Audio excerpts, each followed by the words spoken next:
Diversity is a constant element during my personal and professional life.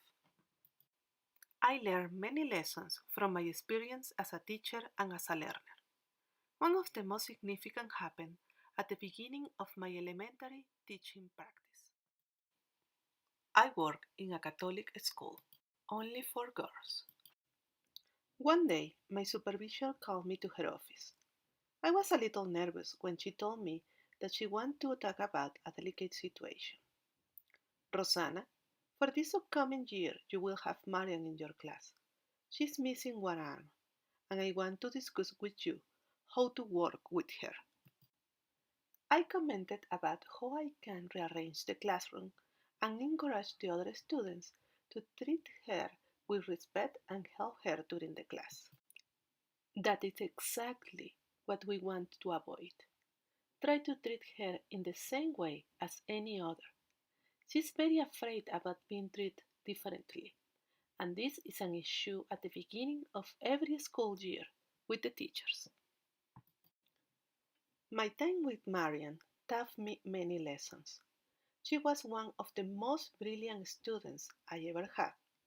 At the beginning of the course, I was afraid to ask her to do tasks I assumed were over their capabilities. That never happened. Marian was an inspiration for her classmates because she usually excelled in both academic and physical activities. In a very exigent environment like this international school was, she had an incredible strong performance, and she also liked to help others. Her classmates admired her, but not because she was able to achieve goals despite her disability, but because, in their words, Marian always does everything well. I learned from that course how to truly accept and respect diversity, and also what means inclusiveness. Years later, my life changed completely. I found myself immersed in a new culture. I was part of a group of students in the process of learning English. At some point, I was able to understand a large amount of the information, but practically unable to communicate my ideas. I faced a shocking and unpleasant reality of what it means to be discriminated against and subject to stereotypes. Instead of being perceived as a privileged person with a high level of academic preparation, like I was before, I faced a long and painful process to accept that in my new country I was classified as an Hispanic immigrant and part of a minority group. A lot of negative stereotypes appear in my everyday.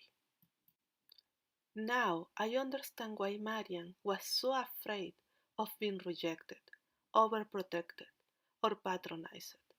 I learned the need to feel equal to others and to be treated with for who I am and not based on assumptions.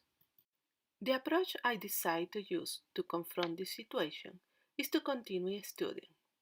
In my experience, the best way to obtain respect and achieve goals is working toward your personal challenge and demonstrate the best of your capabilities.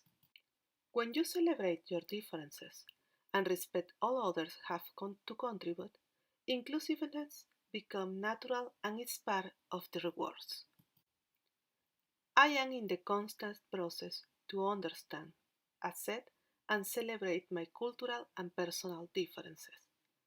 Prejudice, stereotypes, and discriminations are realities to deal with, also good intentions with inadequate approaches. I want to inspire others to understand individuals' needs and respect others' backgrounds.